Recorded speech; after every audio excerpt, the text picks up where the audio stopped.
Appeasement politics, abusement politics ఇవి రెండు ప్రధానంగా జరిగింది క్రిందటిసారి కర్ణాటక బేస్డ్ అనుకోవాలి. అక్కడ హిజాబ్ అన్నటువంటి వివాదం తెర మీదకి తీసుకొచ్చిన తర్వాత వాళ్ళకి అనుకూలంగా మాట్లాడితే కాంగ్రెస్ పార్టీ ప్రభుత్వంలోకి వచ్చింది, వాళ్ళకి వ్యతిరేకంగా మాట్లాడితే మిగతా వర్గం అంతా పోలరైజ్ అనుకున్నటువంటి భారతీయ జనతా పార్టీ అధికారానికి దూరం అయింది. ముస్లింలు పోలరైజ్ అయ్యి ఓటేశారు, హిందువులు కులాల వారీగా విడిపోయి ఓట్లేశారు. సరే ఏమైందో అతి తొందరగా మళ్ళీ ఇప్పుడు ఓట్లు ఎక్కువ సీట్లు అక్కడ కర్ణాటకలో భారతీయ జనతా పార్టీకి వచ్చింది.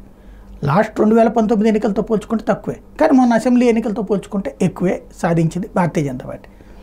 ఇప్పుడు అందులో 17 + 2 17 బీజేపీ 2 జేడీఎస్ కలిపితే 19 వచ్చింది 28లోకి గాను, అంటే 9 వీళ్ళు సాధించినటువంటి ఈ ఇంపాక్ట్. ఇప్పుడు గెలిచిన చోట్ల మళ్ళీ కాంగ్రెస్ పార్టీ తరఫున ఉన్నటువంటి వాళ్ళు అక్కడ ఉన్న హిందువుల మీద దాడులు చేస్తున్నటువంటి ఇన్సిడెంట్స్ చర్చనీయాంశమని బీజేపీ వర్కర్స్ని ఎక్కడైతే ప్రధానంగా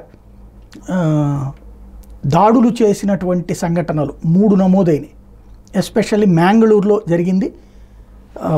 బీజేపీ వర్కర్స్ని కత్తులతో పొడిచినటువంటి సంఘటన, భారీ ఎత్తున హింసాకాండ అనకూడదు కానీ ఇన్సిడెంట్స్ అయితే రెచ్చగొట్టుడు చర్యలు అయితే జరిగినాయి.